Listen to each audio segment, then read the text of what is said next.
Hi everyone, this is Al. You may know me from El Rey Collection on Instagram. Here today, I wanted to talk a little bit about some epic cardboard, and I've been promising to get some videos out for a long time. So let's go ahead and talk about it. The first topic of conversation is going to be Johan Cruyff. When I grew up as a little kid, he played at the LA Aztecs, and we would call him Cruyff, misunderstanding how to read his name. But he's actually one of my favorite players, and hence donning the Barca kit, although this is nothing like the one that he wore back in the day. I get a lot of questions about him because he's one of the all-time greats, greats of both Barca and Holland, and basically was the all-around European stud of the last century. He won European Football Player of the Year and is well recognized as one of the top 5 players of all time. Some people put him in 2, some people put him in 3. I guess, it doesn't really matter. He was just absolutely elite player. Coined the move, the Cruyff turn, which if you haven't seen video of that, I highly recommend go seeing this after no one had ever made this move. It just like really jukes people. Just an amazing footballer, and he has a plethora of incredibly collectible cards and stickers out there. And today I'm going to talk a little bit about him and hopefully educate you about him. Sorry about all the craziness I got behind me, but let's get to the content, which I think is the most important part of this. So people frequently ask me, hey Al, what is Cruyff's rookie card? And that's actually a more complicated question than it may potentially seem. Number one, what people consider rookie cards or stickers in soccer or football can be different from other sports. So technically, if I was to answer that question as posed, what is Johan Cruyff's rookie card, I would most likely point in the direction of the 1970 to 71 Monty Gum card, which is in fact a card, and it is what most U.S.-based collectors, as I am, would consider a card. But in soccer collecting, I think if you haven't gotten used to stickers yet, you have to get used for stickers. But it even goes beyond that in some cases. What are the first collectibles? And so I'm not just a rookie collector, but I understand there are a lot of rookie collectors out there. So what I'm going to do is show you some of the great options that you can do if you're trying to establish an early Cruyff collection. So I'd say the very first collectible that I know of is this tiny little pin. And let me see if I can get him out here. It's a stick pin. And as far as I know, this stick pin was team issued, as there are many other, the entire other team. And this was issued, as far as I can see, on most internet forums in 1965. So if you really wanted his first collectible, you could head to the stick pin. I find it quite interesting and have actually a collection of the entire team, and I've really enjoyed collecting this little pin. I don't think I could ever get it graded. I don't, place a ton of value on it, but you can find these out there. If the pin wasn't like it, but you wanted to do something else that was, more close to traditional collectibles, we have this really nice Vita Trilco postcard. Oops, sorry if I got some glare there. And this is an oversized European postcard, and this will fit into the large SGC holders, which I think is the only grading company that's graded them. And online in many Dutch sites, they peg the date as 1966 on this. Do I have anything else that says that? No, but SGC on their research also agreed that it was 1966. So regardless of whether it's 65, 66, 67, it's certainly an early postcard Johan Cruyff, and incredibly attractive. Okay, so this is another fantastic option. Sorry, couldn't find my graded copy, but this is an ungraded one. Similar to that, but I'd say much more rare, is the Crespa chips. Now this, if you can't completely see, you can see this is the large SGC holder, and while he's in this kit, this was actually designed to be punched out. Maybe you can see this a little bit on the back. You can see these slight lines. This was actually designed to be punched out and then stood up, and you can put it on your desk as like a cutout. Obviously, he isn't the only one. This came in chips, so most of them first of all, most of them that you find have been punched out, and it's just rare item anyway. And to have one that's unpunched is really kind of off the charts for my take. I mean, I love this collectible, but it's not. I would recognize it's not up everybody's alley. So please, take a look at it, see if you like it. Try to find one if you do, because this is special, and they are incredibly infrequent. So if you aren't loving on the pins, the Crespa chips, or the Trilco postcard, well, then we get into more traditional collectibles. In terms of, for soccer, that means particularly stickers and cards. And so of the stickers, there are a number of different options. The easiest to get, I think I'll start with that, is this, and I'm gonna, for my Dutch friends out there, you can laugh at me and my pronunciation, right? But this is a Volleybalsteren, which is a set that actually comes out in a number of years in Holland, right? And I want to come back to both of these in a second. And so what's interesting about this card? Well, or this sticker? Well, it actually, I think there's a 4-year, actually maybe even 5-year run of albums that are all quite similar in size.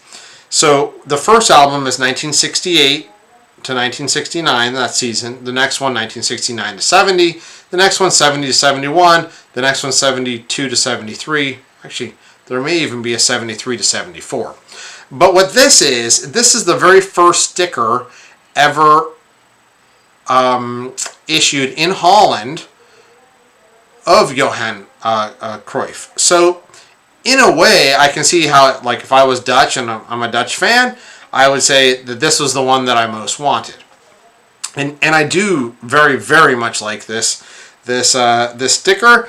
It's almost always found stuck. This is going to be really hard to see. There's like usually typical remnants at the top. Most of these Dutch stickers were only put glued at the top, which is great because some of the German ones have glue all around, and they just get ripped off to shreds when you remove them from the album. And it's a relatively clean back. So why is this one, however, even though I love this sticker, one of my least favorite Cruyff rookies? You're going to notice something incredibly interesting. Okay, well, you probably aren't going to see it, so I'm going to have to tell you. This one says on an SGC holder, 1968 Volleybalsteren, right? And then this one in a BVG holder, right? This one says 1969 to 70. Wow, that's a pretty big difference, and a big difference, especially if you're a rookie collector. Why is this one 1968, and why is this one 1969 to 1970? Well, a couple really important things to take note of. Number one, unrelated to this particular issue, this BVG is almost always going to, if you're buying a BVG 2.5, basically subtract, at least a grade and a half, 2 grades, because BVG is incredibly easy on paper loss, which most stickers, like including this one, although you'll have a hard time seeing that, have significant paper loss on the top. And they'll still give you a 2.5 on it. Whereas SGC and PSA are always going to crush you for paper loss. Like basically a 1.5, I think they top out at, which this one is. So anyway, back to the actual sticker in question. So, back to these albums. The very first album is 1968-69. Now, some of the grading companies will put the first year of an album on a slab, and some of them will put the last year on a slab. And unfortunately, they're somewhat inconsistent, so you have to do your homework. In this particular case, SGC put 1968. Beckett puts 1969 to 70. So, why? Well, in both albums, the 68-69 and the 69-70, the exact same photo was used, and unfortunately, the Cruyff card is the exact same number. So there's really no way to tell the difference between a 68-69 and a 69-70. So in my mind, all of these, and there are differences in the album. Obviously, some of the players switched. It's just they got lazy, they reused the photo, and you just happen to be the same number. If even the number would have changed, we could easily tell the difference. Unfortunately, same picture, same number, same size, same stock, we're out of luck. Unless you pulled it right out of the album, and even then, you're not even sure which album it came from. So every time I see one of these, I think in my mind, 68 to 70, spanning these 2 years of these albums, and that's why this isn't my favorite Cruyff rookie, but it's still an amazing early sticker, and his first sticker from his homeland, and that should count for something if you're a collector, especially a Dutch collector. Okay, so if that's not my favorite, what are probably my two favorites? Well, here is the Bundesliga Ace 1968. Okay, and so this particular sticker you will almost always find stuck, and this is from a big German set. There's a number of back variations. It's going to be hard for you to see here. One is where it says Bundesliga Ace all the way across the top with one line under it, and another one has Bundesliga Ace in smaller letters so that you could have cut the sticker down the middle. So these are incredibly hard to find in general, but unstuck are like near impossible. I only have a couple of these, and it has taken a while to get any ones that are even in gradable condition beyond the one that beyond a fewer higher grade ones. I'd say it's most typical that you'll find these in ones, and I just try to get the nicest looking, least abused back that you can find, because they're almost always found stuck. And in Germany, they use rubber-based glue typically, which is like impossible to get off. It's not water-based. You can't soak them. They'll just rip the paper, unfortunately. And then, as in with most of the albums, if you can't get the single, or if it's out of your price range, although I haven't seen a lot of these auctioned recently, you can also opt for a really nice, team sticker, and hopefully you'd enjoy that one. So these, exceedingly rare, probably my second favorite, but pretty close to my favorite. So what's my favorite? So here is the Johan Cruyff. Oops, sorry about that glare. I'm going to call it a 1968 Pyrex. Okay, now on the back of this sticker, it's a trans-European album that was issued in Portugal, and on the back of the sticker, which is why people like SGC label this, you probably won't be able to see it clearly, it says 1967-68. True, it does say this on the card. The actual album, though, because when you match the kits, you can pretty much be certain that it was more issued in 1968. Here, SGC and I believe PSA put 67, 68 because they're an American company that if it says it on the back, they're going to go with that. So the risk-adverse way is to say 1968. The Sicker Verlag Bundesliga Ace, and the other, in the best case, a Dutch version, are 68. So it's all really rookie sticker stuff. I don't necessarily say this one's more interesting to me because it is potentially earlier. I just say, wow, these are all amazing, great early stickers, and this happens to be my favorite from an aesthetic point of view, which, all things equal, I tend to prefer those. But, to each their own, right? This is one that I have heavily, sought after. Here's a bunch of different copies. I just love to get my rainbow of grades from one as high as you can get up. So that's certainly one that I love. Now, I recognize for a lot of collectors, many of these stickers and cards are starting to get out of people's price ranges. So what are some other great options? Well, this particular one from 1970, you're going to notice this Van der Hout. Okay, can be 1970, 71, 72. I think these guys say PSA and SGC are just saying 1970. There's different versions of this, and again, looking at the backs, a blank back version and one that's written up in Dutch. I don't have any particular preference to these. I find them quite attractive and quite reasonable when they come up. So have a look at this card. If the other rookie cards are getting out of your price range, because I really believe that Cruyff, while he gets some love in the hobby, it is not a tremendous amount right now.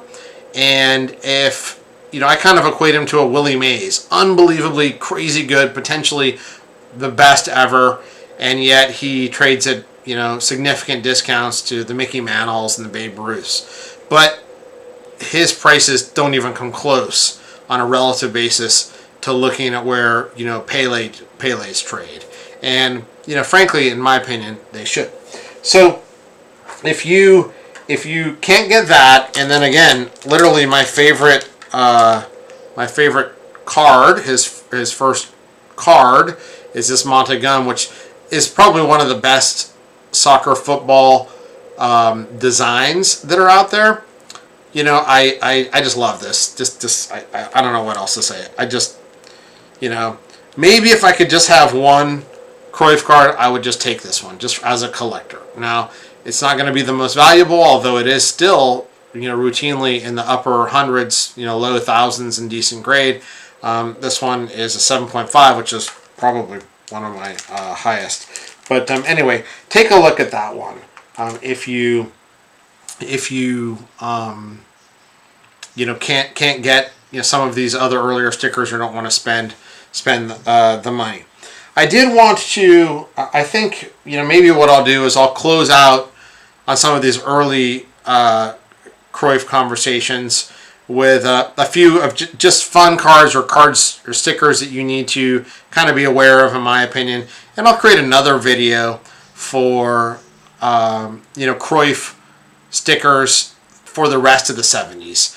In general, incredibly accessible, amazing collectibles that just are incredibly rare versus, think about like almost all of the Cruyff 1970 stickers would be rarer than these parallels that you get out of today's packs that are to 100 of a top 5 player that are 50 years old. So I just kind of take that into account when I'm like, okay, should I spend $50, $100, $200 on a card? And to me, that's kind of easy math. I know that that's not necessarily the case for everybody, but I would stretch for a unique collectible of these greats that they're not being made anymore. People have been scrounging through Spain, which where a lot of them comes from, but really in all these global economies for a while. There's not a collecting culture, so it's very hard to find high grade examples. Most of these stickers are stuck, so just many factors that really add to the scarcity of so many different really elite cards. So one that is pretty commonly known is the 1974 World Cup sticker. So this particular one, I didn't want to stop and talk a little bit about this. So what you're going to see here is you're going to see this 1974 sticker, which SGC says 1974 Panini. And then here is a real 1974 Panini. And when you flip them around, you see SGC has graded this 1974 Panini, which is really from the 1990s, or 1990, I think. Maybe it's 88. Which is a reprint against what the original ones look like. And this is an original one with the green back. So if you're buying World Cup stickers, and by the way, I think World Cup stickers are amazing, these Panini albums, and I find them to have a ton of upside in the future, especially if grading kind of takes on with these stickers and people start to try to assemble full sets and have that PSA registry dynamic going on in full sets on the PSA registry. I think we're going to see a run on some of these 1974 stickers. So don't buy this one, or buy it if you want, but don't pay a very high price because this is a reprint. And these originals are getting more scarce to find. So definitely have a look at that as another one of the really nice early stickers. Another one that I kind of like a lot is the Lions Made 1971. You can also get this relatively reasonably. And there's many stars in this set. Pele, George Best. This may be one of my favorite cards of all time. And this is, this tiny little square, Johan Cruyff. And this one is made by Rebecca Dam. And Dam, if those of you who've lived in Barcelona or been there, you may have, if Estrella Dam rings a bell, or Bold Dam rings a bell. This is a local brewery. So this is, I think, my only card that is made by a brewery. So you mix beer, Barcelona, and Cruyff, and has to be one of my favorite cards. Especially this beer, the Bold Dam, one of my favorite beers in the world. I lived here in Barcelona, and boy, many good Bold Dams. So this one, you can probably find it on Untitled Chapter every now and then, but this one I just love. Again, me. If you are a bottled water guy, go look for your bottled water Cruyff. No need to push anybody into one thing or another. Here's he, as an international superstar, he had cards issued of him from all over the world. This particular one is one I really like. It's called Ídolos del Mundial. And this one comes from a Uruguayan album. Very, very nice. And it says here he plays for Holland. This little die cut card is just insane. Probably one of my favorite Cruyff cards from the 70s. And this is called Trocolado, Cromo Trocolado. De Alto die cut, so I don't remember exactly where that one came from. And then you've got even the Germans are printing cards of him, another Bergman card. And then you've got French cards and other cards. A couple things that I forgot to mention because I kind of got off on the sticker was the 1968 Photo Ctk, which is a gorgeous, not quite postcard, smaller than a postcard. It's like photo stock, and it's from a Czechoslovakian set that also has a number of stars. The Stefano's in it. I think I maybe have the Just Fontaine, but incredibly rare, beautiful, card, and not many seen. And then of course there's a ton of these, ediciones estes, which will show up all the time on Todo Colección, on eBay. This one may be the most common, and probably the reason why I least like this out of the 70s calls it's the Kaisa, and also because it has a blank back. I'm not a huge fan of cards with a blank back. I get it, especially when it comes to stickers, but it's just not my favorite. I like interesting backs, and I always have a special place for stickers Like this one, the horizontal. I love the uniqueness of the horizontal thing. This is just an FHER.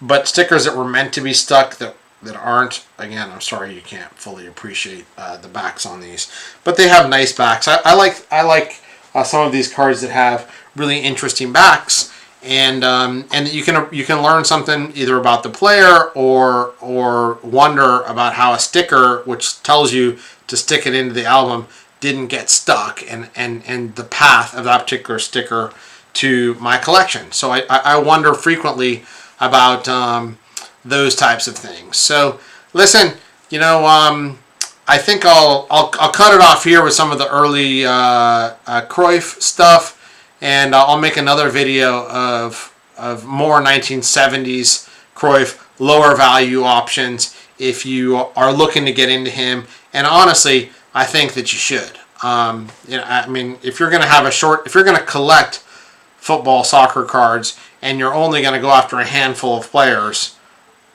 unless your criteria is something, you know, hyper specific like Brazilian greats or Argentine greats, where there are plenty of amazing options. If you're going to have a global football collection, not having a Cruyff would leave a big hole in the collection for me. Again, collect what you like. You want to see more interesting pieces of epic cardboard that reside in the El Rey collection, please check out my Instagram.